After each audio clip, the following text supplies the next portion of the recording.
All right. No.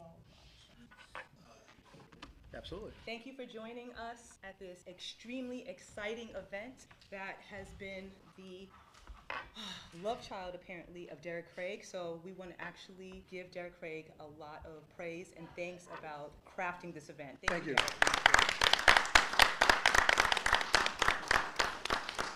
As usual, he is behind the scenes, but out in the open, getting things done.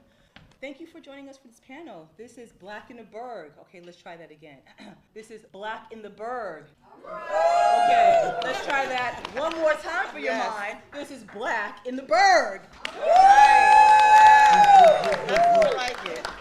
So we thank you for joining us. We're going to have a lively conversation. If you see me looking back and forth, it's not because anyone is ugly, because we have a beautiful sea of faces. I need to keep time. What we're going to do first and foremost is introduce ourselves. I felt like a little Jay-Z. Let me introduce myself. My name is Kenisha though.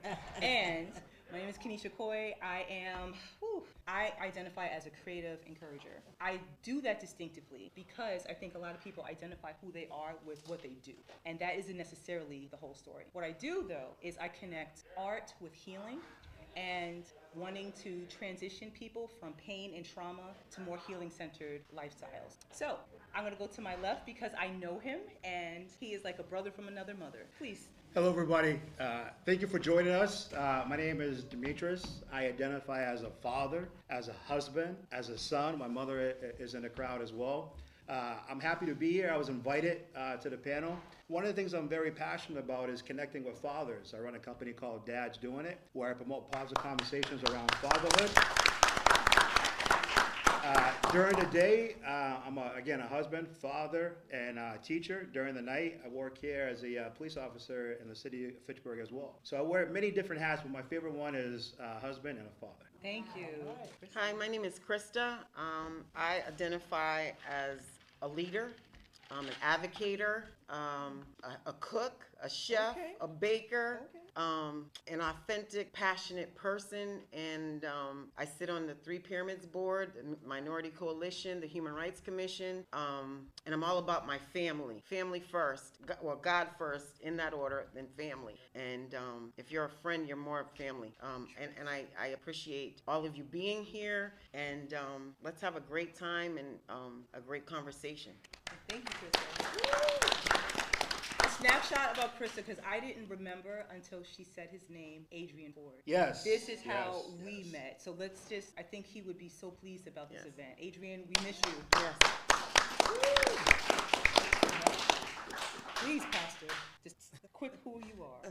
First of all, who I am, I'm a people person. I love people, and I'm just really, really pleased with the diversity of the speakers that Derek has joined here. I'm also a community leader, an advocate. I am a preacher, teacher, mom to not only my children, but to everyone else's children. And I'm an innovator, and I love that fact about me. I think that's one of the things my mother used to always, encourage me to do, because she knew I couldn't just stay in one place doing one thing all the time. So I really appreciate her for that. I'm also the pastor of Galilee Christian Church Ministries here in Fitchburg, which is a new church plant, and I'm happy to be here. I'm also a new plant in this city, so this is coming up on my second year. But since I've been here, I'm gonna move on. But I have really just, and planted myself into the community because this is where I want to be. Nice, thank you. Fitchburg welcomes you, Pastor. Thank you. Please. Good evening. My name is Geeffrey Killebrew. I am from Worcester, Massachusetts. Invited here tonight because of some of the work that my nonprofit organization, FAMJAM Event Group, is doing in Worcester. We are working on a community project called the Worcester Renaissance Project, inspired by the Harlem Renaissance. And what we're looking to do through this project is designate more spaces in high foot traffic areas of the city for people of color to start businesses as street vendors or street performers to benefit from the gentrification that's happening in Worcester and and development that's happening as well. We started to branch out towards Fitchburg. I was introduced here, and making friends with Derek, some of the politicians here, the other community organizers, the artists, entrepreneurs. So we definitely want to do more networking with the people who are making an impact in the arts and the culture scene. So I'm here to connect. Let's be legendary together. Let's be legendary together, yes. And just a quick shout out for Jeff. He was recognized for his excellence and his leadership on his way here. So we just want to say congratulations. Thank you. Awesome. Thank you. Shout out to the Woo Sox. Yeah, we saw. Awesome. So I am Shmontray Jacquett Williams. I am born and raised from Hollow neighborhood of Hartford, Connecticut. I am a recent transplant to Worcester, Mass. I am an interdisciplinary Pan-Africanist artist. And what that means is I'm pretty much a propagandist, like radical thought. Like my work deals with the black male identity in Western society and dealing with the notion that can a black woman raise a man? And my work says yes. Yes. All right. So as you can tell, we have diversity right in front of you, and we're going to get right now to our panel. I first want to start with a land acknowledgement. So I acknowledge the legacy of the ancestral homelands and traditional territories of the indigenous peoples from which were dispossessed. I am increasingly emotionally and intellectually cognizant that we as a society and humanity cannot separate the history of our community from the history of colonialism and slavery in the United States. I recognize and honor the members of the Algonquian peoples, Nipmuc, Pennacook, and Wabanaki Confederacy, whose ancestral land is now what we know as Fitchburg. I also acknowledge the removal of these people from this area and the systemic erasure of their complex and unique history. I acknowledge the heritage of the African and Caribbean diaspora, with said acknowledgement that the reality of slavery and forced labor that built this area. The legacy of colonialism and slavery persists today. And I pledge to diligently work towards racial justice, equity, inclusion, liberation, and restoration in communities, striving to dismantle the oppressive systems interwoven into the fabric of our national and regional heritage. So why do we even do land acknowledgements? Land acknowledgements and Juneteenth both serve as vital reminders of our intertwined histories of colonialism and slavery. They underscore the importance of remembering these legacies to address ongoing systemic injustices. So I bring this to our questions today because I've been getting questions from people in the community. Why is Juneteenth important? And on the surface, that could be offensive, but I tend to lean in different ways. Because I'm a native New Yorker and I've been in all types of cities, and living in a more rural environment, it's just been different. Not bad all the time, just different. So I know when questions come up that might seem abrasive and even in sometimes ignorant, we're all ignorant. We all have some area that we don't know. So it's to take the combativeness out of the word and to bring education. And then allow a person to either come up and evolve or not. Can't do anything about that. All we can do is disseminate the information and allow the growth to happen. So Juneteenth, as we all know, is today, which is really powerful that Derek has this event happening on Juneteenth proper. Juneteenth, celebrated on June 19th, commemorates the end of slavery in the United States. It marks the day in 1865 when Union soldiers arrived in Galveston, Texas, to announce that the Civil War had actually ended, and actually ended 2 years prior, saying that y'all need to actually act right. That's what was going on. Juneteenth is a celebration of freedom, resilience, and African American culture and heritage. And just to put a little bit of an ending and going into our questions, another thing that we were talking about online in little enclaves is, well, why is it that Juneteenth, how is Juneteenth different from other types of holidays? Well, Juneteenth is different because we're actually talking about slavery, and we're talking about the impact that slavery has had, still has, in this community, and communities on a micro to macro level. But Juneteenth is not so exclusive in that we have celebratory holidays all throughout our history, all throughout the year. We have MLK Day, we have Native American Heritage Month, we have Holocaust Remembrance Day, we have International Day of Elimination and Racial Discrimination, there's Hispanic Heritage Month, there is Lunar New Year, We have Passover. We have a series of holidays. So why is it that Juneteenth makes people so uncomfortable? Let's lean into that. Going to our first question. As soon as I find it. Okay. Our first question is, what does Juneteenth mean to you in today's context, and how does it influence your contributions to our community? Sorry about that. No, you're fine. You're fine. What Juneteenth means to me is strength of our Black people, resiliency, speaking our truth, walking in our power by always being our authentic self. It also helps me understand the sacrifices and trauma of our ancestors. That's what influences me to be involved in our community, to advocate for those who otherwise would not have a voice. For Black people in the community, we no longer have a safe space as we once did with 3 pyramids.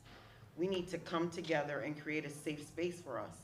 Asian and Pacific Islanders have a space, Latinos have a space, Caucasians have a space, and others. For us, we only get symbolic gestures, if you will, broken promises to get our votes. Why do we have to be studied to get our reparations? No other group of people had to be studied, but I showed up today because there are generations to come that I have hope that they will one day achieve what we as Black people deserve and get to be treated with equality and justice. And that's what Juneteenth means to me.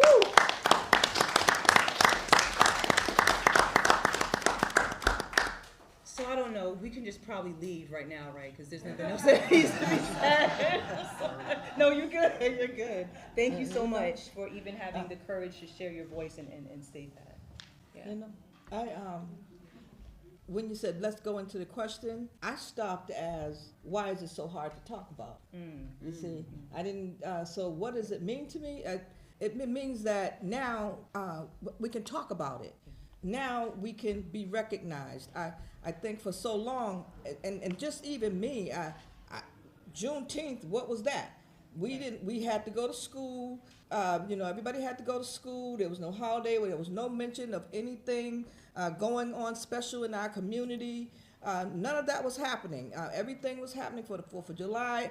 There was the Cinco de Mayo. There was all these other holidays and all these other festivals going on. I'm from Roxbury, Mass. So, Franklin Park, there was the Haitian parades, the Hispanic parades. Everything goes on, but there was nothing that was specifically stated for the freedom of Black America, the freedom of the Black man. So to mention Black and then to mention freedom, so that's the kind of thing that I'm kind of hoping that we'll be able to, to stomach. Like right now, to say Black and to say freedom, it's like you're saying dirty words. Yes. But I think the recognition of what does Juneteenth means to me, it means that now we need to take time to understand what happened in Galveston when it took them 2 years after the Emancipation Proclamation was signed to let my people go. That's where I am right now. Why did it take? Oh, it took time to get the word out. Listen, Pony Express did not take 2 years. So they knew what was going on. But they chose not to. But I'm glad it did happen. So now we just want to know and take time to recognize it and to live it and to have our children grow up knowing their heritage and where they come from and how they came to be. So thank you so much. That was amazing. Thank you. Fusing both what Pastor and sis, I forgot. Krista. Thank you. Krista. I'm so sorry, sis. What Krista was saying. Some of you know I'm in school right now, and some of you who follow me on social media and lovingly send me messages, you have no idea how much that means to me, and even more so with people of color. And I was sharing with my brother from another mother that in getting your doctorate is 4% of the population, and a person of color doing that, it's even less. And it's even stating about being Black and free in academic environments is so problematic, because that systemic erasure is real. So thank you so much for putting voice to that. Thank you so much. Gentlemen, don't want to leave you out. Yes, so what Juneteenth means to me is the end of a long reign of terror as it were at the time, but it's also an indicator of like how things can go back, even though we received word through the emancipation, and yes, it took 2 years. Look at it, it didn't just take 2. Some of us are still finding out about what Juneteenth. Still today finding out, to your point, coming up in the educational system, we are always inundated with the 4th of July and what all that means. So it wasn't until recently that we even found out that there was a separation between the emancipation and the Civil War and the amendments, the 13th, the 14th, and 15th Amendment, and how that was separate from what it meant just to have the emancipation. So these things are important to know our history. Of course, as they always say, if you know where you come from, you know where you're going. And with that being said, I take up the mantle of our ancestors and looking at the tragedies that they went through in order for us to have what we have, right? And so, what would they do if they had the civil right, if they had the rights that they fought for? What type of energy would they have if they had the technology that we have now? So through the work that we're doing through FAMJAM Event Group in Worcester, and now branching out, we're taking that approach, looking at we have the benefit of looking back at history to see what worked, what didn't work within the Civil War, the Reconstruction Era, the Civil Rights Era, the Harlem Renaissance. That's my particular favorite time, in history as it means to be black in America. When they say make America great again, a lot of times, well, for me, the question came up when it wasn't ever great to be black in America. And I noticed that, as far as I'm concerned, I'm also a musician. I didn't really put that out there before, but as a musician, as a creative person, looking back at the Harlem Renaissance to see the black and white photos, that looked like it was a great time to be black in America. We see the way that the black families were proud to be together, how they were had the Black Wall Street, the communities that were successful. So that's what it means to be. I'm trying to get it going again. Okay, thank you, sir. Thank you. So Juneteenth, again, I'm a Pan-Africanist, and I've been so since maybe 10 or 11 years old. So Juneteenth has been a part of my knowledge, the pantheon of my knowledge, for a long time. So the difference for me today is that there has been a definite change when Juneteenth became Instagrammable. So if you think about it back then, when they finally found out the differences in information, so okay, there was a delay. What's the delay now? There are people born with access to information. I see 4-year-olds on Google. Why haven't they Googled? So to me, I wonder if this day is another day off of work, but it shouldn't be. It's a day to pick up the work, to keep it going, to fight, to have a voice. Like, people literally died. Yes. A war was fought, and it was 2 years cold before someone was free. Just the knowledge. Imagine you're born in a world where you're free, but you do not know. No, don't even know. But you are today born in a world that you're free, and you still don't know. Okay. Yes. Thank you for that. Right. Yes. I think my fellow panelists have set the educational tone of what Juneteenth means. I remember myself when I was running I put exploratory committee together to run for mayor of Fitchburg. I had people telling me, hey, you should make race a topic. And I said, I don't want to talk about race because I am who I am. When you look at me, hopefully you see a 6'2", 300-something pound, That's right. African-American male. I don't need to talk about race. However, when I got hired to become a professor, the lady who hired me, she says, sir, Demetrice, you're going to talk about race in your class. I said, no, I don't want to talk about race. No, you need to talk about race because people who don't look like you need to hear about your experiences. Because what they can't discount is people's experiences. So when you speak to your experiences, then the atmosphere hopefully will start to shift a little bit, right? And I'm very fortunate to be able to walk into certain rooms, and one of the rooms I walk into, people call me Dr. Phillips. If it wasn't for my ancestors and the line that I come from, I wouldn't have that ability to be Dr. Phillips. So what Juneteenth means to me is the ability to walk into your room as your authentic self and feel comfortable in your skin because your ancestors have paid for you to be in that room. That's right.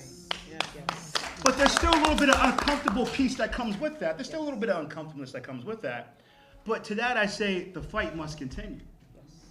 People need to come together to realize that although we're not in shackles and chains, there's still some shackles and chains on our minds. Yes. Based off some of the things that were done to us in the past. And I say to that, well, we need to make sure we get together to remove those. Situations like this with my fellow panelists help us remove some of those things. So I'm very proud of the things that my ancestors were able to fight through, and I know that work still has to be done. So Juneteenth to me means the fight must continue. Educated minds must come together. Yes, thank you for that. Thank you.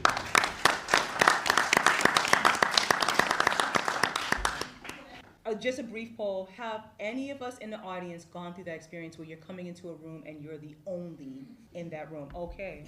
I see heads nodding. I see hands up. Thank you. And what we're hoping, and through this event and through Juneteenth, is to recognize that we're not the only ones and to break those barriers, those systemic barriers of, well, we might be the only person in this room, but that doesn't mean that we are not important and our voice doesn't matter in those rooms. And so often we have been conditioned to believe that our voices don't matter. Sideline. Yes. Yes. So let's go Juneteenth. Next question. With a noticeable shift in how businesses address social justice, what significant changes have you seen locally? Yes, it's keeping me on point. What, in your opinion, if anything has shifted, what has been that shift? This is an interesting one because I think at the national level, people are having that's part of the question, national, right? National and in Fitchburg. At the national level, people are starting to want to have the conversation about diversity, equity, and inclusion. But to me, it seems like it's more lip service. Yep. We claim we're doing one thing, but then behind closed doors, conversations happen, and what I call groupthink starts to happen, meaning that you start to go with people who have the same thought processes as you have, the same ideologies as you have, without understanding that how that's hurting a segment of people, right? So although we claim to be at one level, I don't think it really works that way. And at the local level, my experiences have been completely different, right? So I think it's a lot of lip service. I don't think there's a lot of action behind it. So one of the reasons I'm here today is because of Demetrice. I shared something with him that I'm going to, a part anyway, exactly what you said. My experience has been traveling to different places in our country that there are enclaves, there are people who want to have these conversations. I come back home because I'm not born and raised here, but I do live and love here. So I don't subscribe to any myth that somebody tries to make me believe that I don't belong here because I wasn't born here. Like, no, goodbye with that. And I sometimes do feel like a foreigner here. And I'm always asked to be in the pictures because of my melanin. But I'm often, though not always, because there are some allies in this room that are working towards justice as well. But more often than not, it is not the story. And they get the photo op, and then that's the end of the conversation. So it's events like this that are to empower us, I believe, and to be able to go out and do the work, to educate, but also break those barriers. Anybody else have anything to say? Yes, there's a few points that when I looked up this question and had to do some research on my own just to kind of make sure that we're sharp for today. Sure. There's I'll start with make at least 2 points here. When it comes to business, because that was really what the question was asking there. So like in the workplace, you see that for when it comes to the consumers want to support businesses that are uphold like ethical and practices, Yes. you know, socially conscious, you know, social justice companies. So we'll see that companies want to cater to the audience because they don't want to lose business. So whereas on one hand, you know, it would be it seemed like a great thing that the company is now supporting this. But then on the other side of it, you know, as I was having conversations with folks before, it's more about sales at the end of the day. Right. So whereas before in the past, like, you know, you wouldn't have businesses supporting or talking about this stuff at all. Now it's more trendy in order to, for cash flow. So I mean, there's pros and cons depending on how you see the situation, but it does come back down to business. At the same time, you have businesses that it's the same thing with investors. People that want to invest in businesses that are socially conscious. So you see that a bit of that happening. And now in the workplace, as far as the businesses are concerned, and we kind of spoke about this before, checking off boxes. Now they may have these diversity, equity trainings and things like that, but when it comes to practice, I've experienced my own microaggressions even after having gone through a training. Matter of fact, working for the Worcester Public Schools, I went for a diversity, equity training down in Virginia, and at the end of it was a 2 or 3 day event.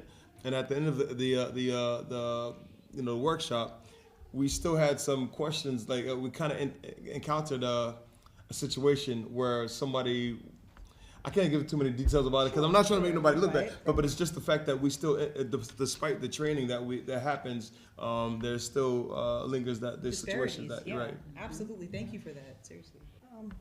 Hi. Sometimes I say, I don't know, do I need to be sitting up here? Because I'm going to say what I would like for people to hear and to know. And this is based on my own observation and with the question, diversity, equity, inclusion. As she said, to me, those are just words that had to be put together in order, and it's for business purposes so that companies and other businesses can get money, get funded. You get money because you say you are diversified. You get monies because you say that you're an equitable company. So, and then when it comes to businesses are not just the small businesses, they're also the large businesses and also the city businesses that are run. Are they diversified? Where's the equity? I've been in several businesses and locally here, and companies, city and state organizations here, and I'm sad to say that I do not find that there are a lot of African American, Black American people that are employed in this city. I am a member of the board for the Fitchburg Senior Center. I ain't telling you my age. And one of the things that I even talk about there is, where's the diversity here? When I go there, there are a bunch of non-colored people, not looking like me, and even the Latinx, Hispanic population, the GLBT community. No matter what age you are, you're still a fabric of the community, you're a part, but I don't see it there. And so I'm mentioning it. I want to bring it up because this space is for everyone. Yeah. And go back to what does Juneteenth means to me. It means that everybody got the opportunity to be free. Because once you see freedom in one place, you can see freedom in another place. True. So that's what I think about that. And when it comes to the country and diversity, equity, inclusion, please, we want it to happen, but like you say, take away the smoke screen. Yeah. Take away all of that and do it. Like, you the only way you're going to do it and the only way you're going to know it is you got to see it. Right. Like, people telling you one thing is like, if you don't see it, how can you believe it? You can tell me anything. Right. But if I walk into your business and then all I see is a bunch of faces and none look like me, right, you can't tell me that this is an inclusive community. Yes. We're diverse. We're inclusive. There's equity. No. There's one Black person over there, 2 Latinos over there, and none in other places. And frankly, myself, I'm just really, I'm hoping that can change, especially here. Pastor. And I'm just, yes, sir. If I could, what people say is that, well, there's not enough people of color applying for these positions. And my response to that is that, no, there are. They're just a double standard of how you view one person and how you view the other person. Right? And that's some of the things I've encountered on my own job. There's a double standard between the way this person is viewed versus the way I was viewed as a Black male. Right. But then, no. Let's speak to the issue was actually what it is. So it's not that people are not applying. It's just, there's a double standard. And I love your point because we need community to actually be courageous. And courageous in actually being moral, right? Like actually do the right thing. But being able to actually step out and do that, and to expand on both of your points, and thank you so much for saying it. I'll finish my thought. So I've been here for 10 to 12 years, and I've been, hey, well, what kind of black are you? Well, I'm Kenisha. Why don't you actually get to know me as a person as opposed to putting me into a categorization of what kind of black that I am? Because I'm an odd black, I'm an awesome black, I'm all types of black.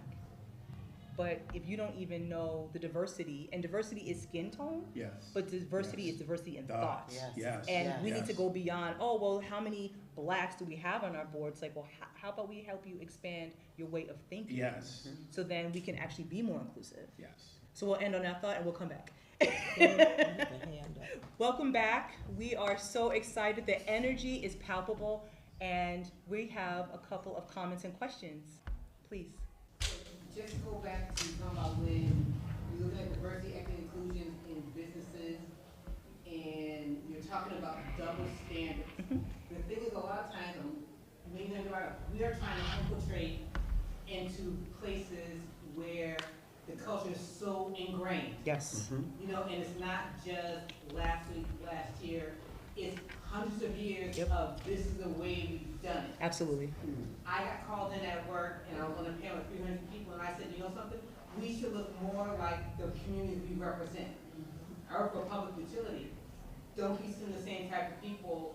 How do I know, as a young person, you know, I can go and become an electrical engineer, and I can learn to Right. design the system, or I can go into finance, or Right. wherever else where I don't see anything that represents me. Representation, But yes. once again, how do you get into something that's ingrained in the culture? You know, how do you serve those fibers so that you have that diversity, equity, inclusion? Because we all sit down and always have the same thought, because we're gonna do something different. And it's not until you bring, like you said, that diversity of thought in, that you can start seeing, you know, the change, you know, locally, Yeah. you know, nationally and internationally. Absolutely. Thank you so much for that point. Yes. Thank you. We have another point from our audience. Oh, No, her. hi, Adrina. I just want to say that, you know, there was, you know, when we were marching, you know, George Floyd and all that, all these companies were getting all these, you know, making changes, but it only lasted. Right. Until they got the You money. know, it's not the same anymore. I work for a company It's here gonna in get Fitchburg. And then And you get the money. I was in So a we're meeting, and they had a, what's it called? A line where, I forgot what it's called, civil rights line that you can call if you have a complaint, right? It's a public Okay. agency. Okay. And we had a meeting, and they were like, who's manning that email? Probably no one. And nobody knew. Right. Nobody was Yep. manning that email.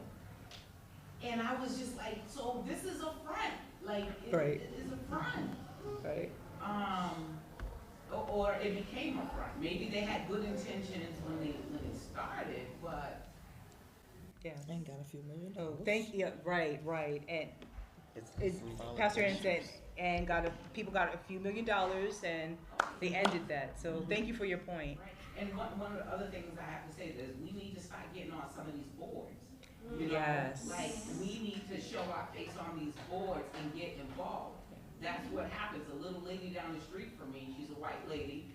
If there's a bump in the road, she's calling City Hall, and that bump is gonna be changed. Yeah. It's gonna be filled. It's gonna, you know, a lot of times we're busy, especially for some of us are single mothers, and just don't have the time.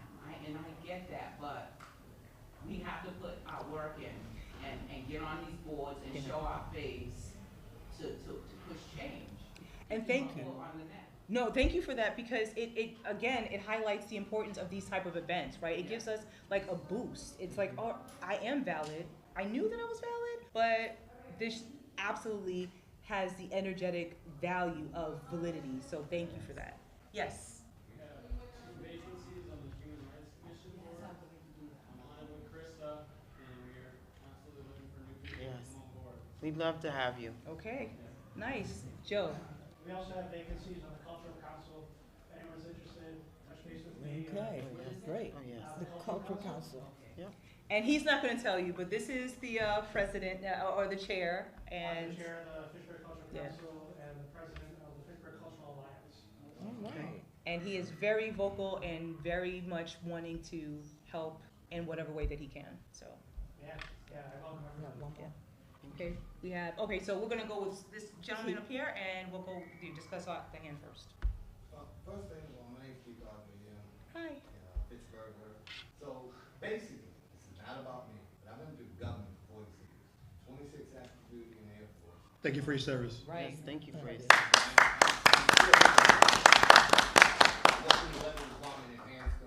So I've got 20 years of civil service on top of it. Wow. So I started out as an aircraft mechanic, and I was a couple of years. There was a little sprinkle in there. Then I went up to a flight engineer. I was the only one. Went to a pilot. I was the only one. Yep. A few other places around.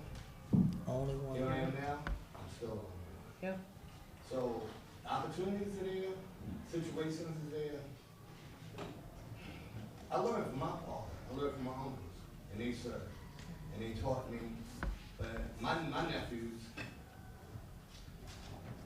you know, so. Thank you so much for sharing that. They won't be able to step up. Right. No, but thank you for sharing.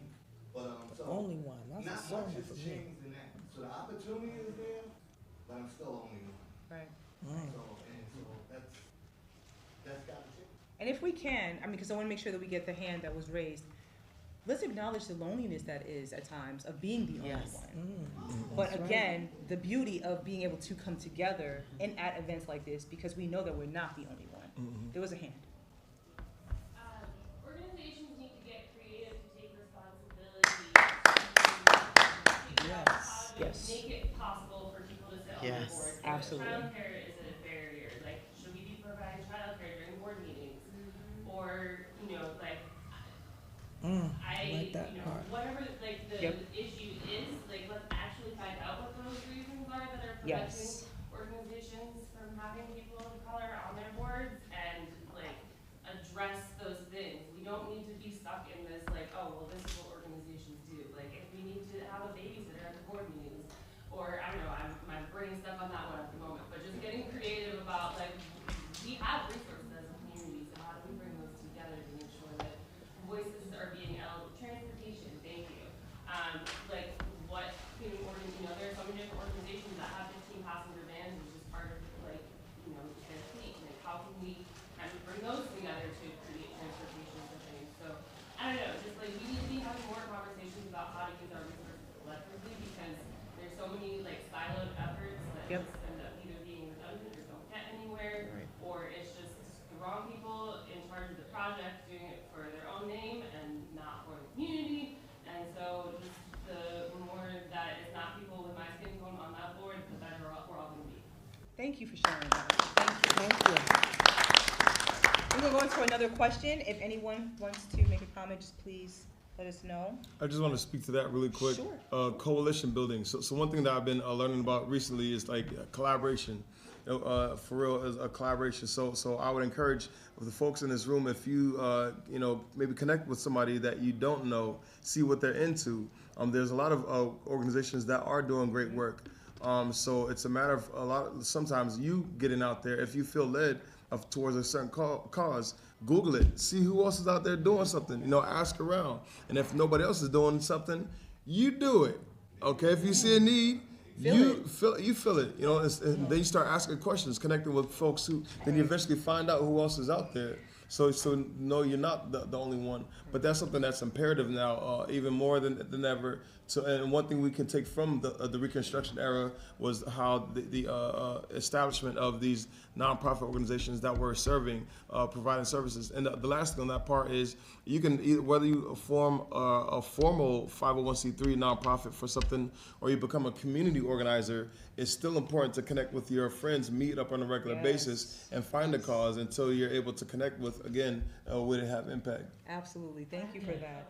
So exactly. And I like how you brought us to Reconstruction, so I'm going to incorporate that into the next question. Reflecting on mixed results of the Reconstruction era, what can we learn from its achievements and shortcomings to better navigate today's challenges in advancing social justice. So just a quick, the Reconstruction Era was 1865 to about 1877, and that was a period during which American Civil War took place, during which the United States attempted to rebuild and integrate southern states while addressing the rights of formerly enslaved people. Now, that didn't work so well, but it worked in other areas. Key events, the establishment of Freedmen's Bureau, the passage of the 13th, the 14th, the 15th Amendments, and efforts to rebuild Southern infrastructure and governance. There's always another side, which were the challenges, the rise of the Ku Klux Klan, black codes, and eventually Jim Crow laws, which enforced racial segregation and disenfranchisement of African Americans. So the question, reflecting on the mixed results of the Reconstruction Era, what can we learn from its achievements and shortcomings to better navigate our present day?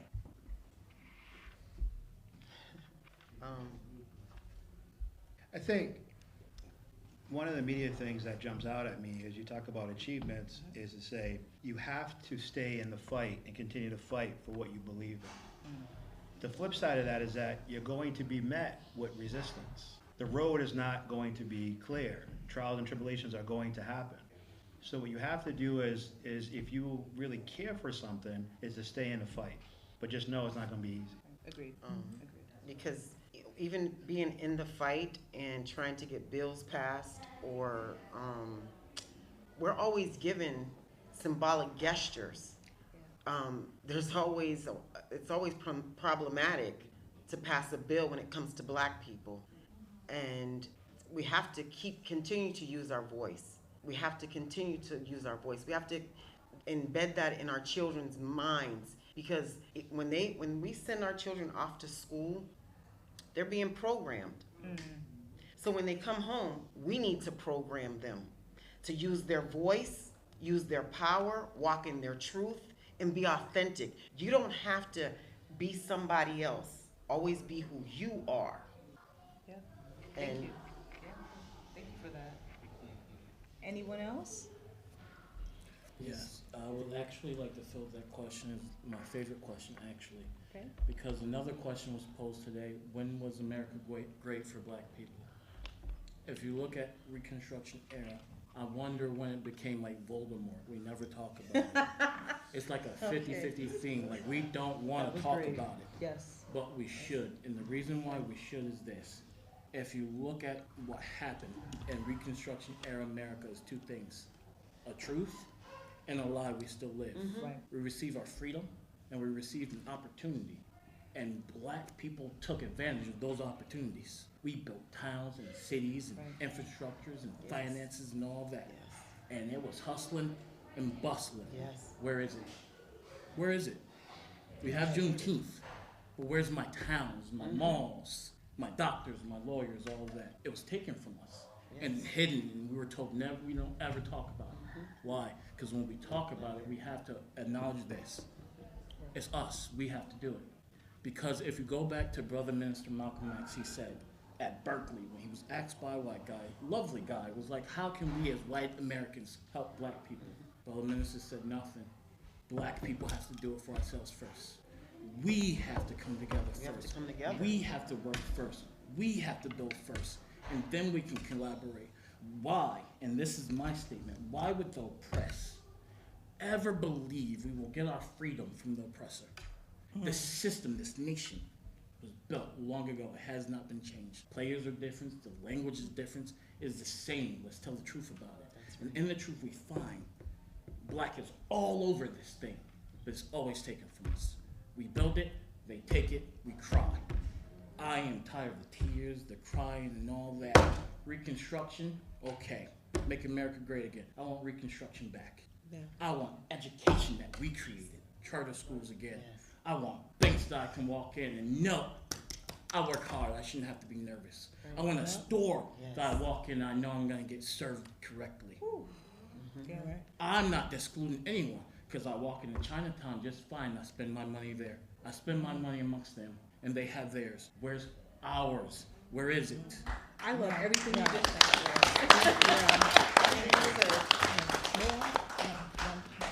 Yes, what's one more? May I just address that? I'm really glad you brought that up because Reconstruction and a lot of things did happen, great, but you really should look at what happened also in the background of the Reconstruction. It took a lot of time for these things to happen because what they were doing was taking all of your land. Somebody had a shirt that said, I want my 40 acres. It's right there. Your 40 acres were taken during Reconstruction. While they were telling you that they were giving you, they were passing laws and amendments and all that, they were taking all of your land, all of your trees, all of your wealth, anything that you had, they were taking that, but they would give you an amendment or they would give you a right and they would give you all of that. And when that was all settled and done, we thought we had everything, but we had nowhere to go back to. We did not have a home. We had no land. We had no properties. And then I love the Reconstruction era. Everything's going great. But what happened? What happened to our black people? What happened to being able to farm? What happened to being able to grow your food? No, now we have to eat chemicals. We have to eat everything that we never knew anything about. You said we grew everything. We did everything on our own. And not only us. When I say us, I mean people. Not only black people. Everyone did it. Everyone did the same thing. So it's not about a black thing to me. Juneteenth, yes, we have our freedom, but it's not a black thing to me because we're all involved in this. It took all of us to make this happen. Everybody had something to lose and to gain. So a person that's not of color probably had to lose some of their thought process. I can't think like this anymore. So losing things are not always tangible. But now that we're able to gain and we're able to be here and have these conversations, I just hope that they go further. And I'm looking forward to all my young Americans to do the same thing and to acknowledge that we all need each other. It's not just a black thing. I just want you to know that. Thank you so much for that. I wanted to be able to ask open question about something that's uncomfortable. And thank you both for bringing me to this point so I can ask the question. How invested are we in this work in uplifting each other? And even more specifically, I was sharing with a friend that sometimes I get nervous in coming around people of color because I feel like it's a crab type of a game where it's only a limited amount of resources and this person of color is fighting for the resource and another person of color is fighting for the resource. So we're all fighting each other for the resource. So how committed are we to be able to not fight each other, not tear each other down, not denigrate each other, but to actually work with one another? How committed are we to doing that as opposed to everything else? Good point. But when you realize that we all bring something to the table, so even though we're fighting for the same thing, if we each pull our talents together and work for that same thing, we probably end up more than what we thought we wanted in the beginning. Absolutely, we would. And it's funny how you think how we get pitted against each other. Yep. You know what I'm saying? So you come in as one person. I was Willie Lynch syndrome. I was Never public die. utility, what they call a system control operator. The first black woman, did it the longest. I came out and thank you for doing what you did. Position called the business strategist, wonderful. So now I go back into the control room and I see another young black woman. So I go to talk to her and introduce her, and I could feel like her like kind of pull back, and she's like, well, it's easy, I can do it. I was like, okay, but I'm an SME that's gonna be working towards transformations control room because of what I know. Right. And I'm on your side, 'cause I've seen plenty of us come through and not make it. Okay. And I'm proud that you're here, and I'm gonna make sure you make it. But we have to get in the crab, like, I'm better. Right. I'm here to make sure, smooth out the way because there's a lot of opportunity outside this room that I hope you take advantage of. Okay. But I think you realize, like I said, if we're all going for the same thing, let's see where our challenges are. You might be good at grant writing. Right. I might be at public speaking. You know what I'm saying? So let's write it together. You present it. You both get credit. It's amazing you just said that first. Thank you. Yeah, thank you. I write grants, and this is what my brother from another mother, we talk about some of these things, and it made me leery, but I'm coming back into our community because I write grants, and I've been trying to help people do this, and the pushback is real in our community. It's like, you know everything, so I'm like, if you know everything, then why am I here? But I'm learning that that's a defense mechanism. So it's like, okay, maybe if I show up in this way, because I go into Worcester, I am welcome. I go into Cambridge, and they're like, okay, how come you're not working for the city of Cambridge? I'm like, listen, because I love Fitchburg. And they're like, okay, when you wake up, we'll be here. I'm like, oh, okay. Not a problem. But to your point, I thank you for sharing that, because it helps me be brave openly and be like, you know what? These are defense mechanisms, because this is indoctrinated practices. Exactly. And it's conditioning.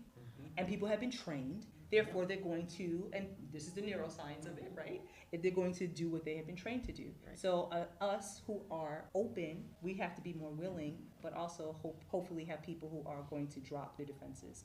Anybody else want to say anything? We're going to go into one more question before we go. Oh, okay. Bam, bam, and bam, and bam. Got you all. We're going to do this. Well, can we give him an opportunity? Yeah, we can give everybody opportunity. Please. Okay, thank you. So kind of you. I'm Eric. Hi, Eric. A resident of Fitchburg, and clap for that. Go. And also a recent immigrant into this country, and I wanted to talk about one thing that has often come up has been whether the recent immigrants in the United States feel the pain of the African American that has been in the United States for so long, or about slavery. And if you think about it, the Africans that are still in continental Africa, or us that have just come into the country, we part of the emancipation. We probably enjoyed emancipation as much as everyone else in the world enjoyed it. Sure. And because people were separated from their families. They lost their brothers. People lost their husbands because of slavery. Right. So the emancipation that happened here was celebrated everywhere. And when you come into the United States, of course, you identify yourself with the African Americans, because all the experiences we described here, we do have it. We're not listening to in our workplaces. And we want African Americans or black people to have a voice and to be listened to, and to have the resources that everybody else has. There's no distinction whether you have been part of the 150 years generation or you are a recent African American. So I would say, yes, we do really identify with the with this emancipation, and Juneteenth, it just took too long to come. True. It should have come. Thank you so much. All right, I want to make sure that we get to everyone because we are diminished in time. Could you raise your hand? Okay. Hey, Gigi. Hi, I'm Gigi, and I wanted to talk about the sense of competition. You mentioned it, the sense of competition is artificial. It's something that doesn't even exist. It's a distraction. Right. So that we're dividing our power and isolating ourselves. Right. Exactly. So having us all fighting over a crumb instead of us working together and making a whole pie. To get the whole pie. Yes. And I mean, I'm an artist, and I say the same thing about artists. A competition between artists doesn't exist. What are we competing about? Right. I'm always going to be the best at doing my style. Right. I'm always going to be the best at doing yours. Nothing's ever going to change that. Right. We need to support each other.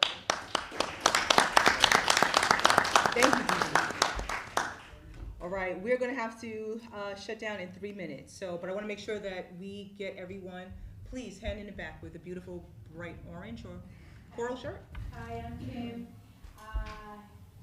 resident of Fitchburg, raised in Fitchburg, Latina, private practice here for 13 years. Yes. I make sure that everybody is aware that I'm the lead ambassador of the BIPOC Network Group, and it's for North Central Mass. And what we do is we get together on a Zoom, many professionals, Black, Indigenous, people of color, to support each other, which means we've helped some of our brothers and sisters get grants, make sure they get services, making sure they're helping each other. It's not competitive, it's about helping each other, support each other, and be best in our community. Yes. Anybody who ever wants check us out. We meet once a month. You just have to hit me up. On what day? My email. We want you to come in and share your resource, share your talent, share your information, share what you know. Because July 12th is our next meeting, and we're going to be focusing on immigrant resources. So there's more. But every month we always focus on something that affects our community. It's all, we've had we've had many musicians, we've had many artists, we've had many mental health professionals, many businesses, we've had many people come in to talk about their talent, their resource, and how to then bring that out to make us better. Thank you so much. And how about we do this, because we're almost at our time. So as we're closing this program, then we have some resource sharing, some networking, so that we can stay and keep the energy going. Got it. Okay, thank you so much for sharing. Thank you. Is anybody else before we go back to the panel and we close? This is the same thing that my brother, Adrian Lamont Ford, done. I'm glad to hear that you're doing this. Well, I know Adrian because my dad was a firefighter for 28 years here in Fitchburg. Adrian was part of having the breakdancing crew. That was the first breakdancing crew here in Fitchburg, part of the Dynamic Floor Rockers. So my dad has been in the community for so long doing amazing work. It's in my blood, I can't help it. So George Robles, Kim Robles. Yeah, oh, here. okay. Okay. Yep. So it's live here. First man of color on the fire department. Yep. The first man. So everyone, I promise I'm not trying to be rude, but we have, no, it's okay. Thank you, because Adrian is in a lot of his spirit is absolutely here. Absolutely. So thank you for that. We have 1 minute. Oh. No. Well, here's the thing. We have gone through all of our questions, and now it's what are our immediate next steps? Because, the meetings are great, right? They're feel good. They're like, oh, let's get over there. And then, so what are our next immediate steps? I'll put my stuff out there.